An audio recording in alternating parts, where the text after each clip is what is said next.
જય રણછોડ। હું તો વિશાલ સોલંકી, હિન્દુ યુવા સંગઠન તાલુકા પ્રમુખ કેશોદ।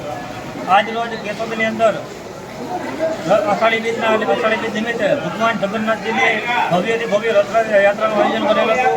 તે રથયાત્રા ગઈકાલે હિન્દુ યુવા સંગઠનના કાર્યાલયથી મામાના ઘરે સાગરભાઈ અને સંદીપભાઈના ઘરે પોતે મામાભાઈના મામેરું કર્યું હતું, તેમના ઘરે રાત્રે ભગવાન રોકાણ કર્યું। ત્યારબાદ ત્યાંથી મામાના ઘરથી સવારે ભગવાન નગર દર્શન માટે નીકળ્યા હતા અને આ નગર દર્શનમાં લોકો ભવ્યથી ભવ્ય રીતે લોકોએ ઉત્સાહભેર રથયાત્રાનું સ્વાગત કરેલું હતું અને આ રથયાત્રાની અંદર તમામ NGOએ સાથ અને સહકાર આપેલો છે, તમામ હિન્દુ સંગઠનોએ સાથ અને સહકાર આપેલો, તમામ હિન્દુ સમાજે પણ ખૂબ જ મોટા પ્રમાણમાં સહકાર આપેલો છે। રથયાત્રાનું ભવ્યથી ભવ્ય રીતે સ્વાગત કરેલું છે, તો તમામ લોકોનો અમે ખૂબ ખૂબ આભાર માનીએ છીએ।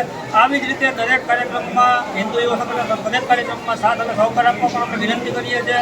આ રથયાત્રા કેશોદની અંદર પહેલી રથયાત્રા હતી અને આ પહેલી રથયાત્રા ભવ્યથી ભવ્ય રીતે ઉજવવાની છે અને આ રથયાત્રા દર વર્ષે ઉજવાશે એવું હિન્દુ યુવા સંગઠન આપ તમને વિનંતી કરી રહ્યું છે કે દર વર્ષે આવું આયોજન થાય અને આવો જ સાથ અને સહકાર મળે એવી વિનંતી સાથે જય શ્રી રામ, જય રણછોડ।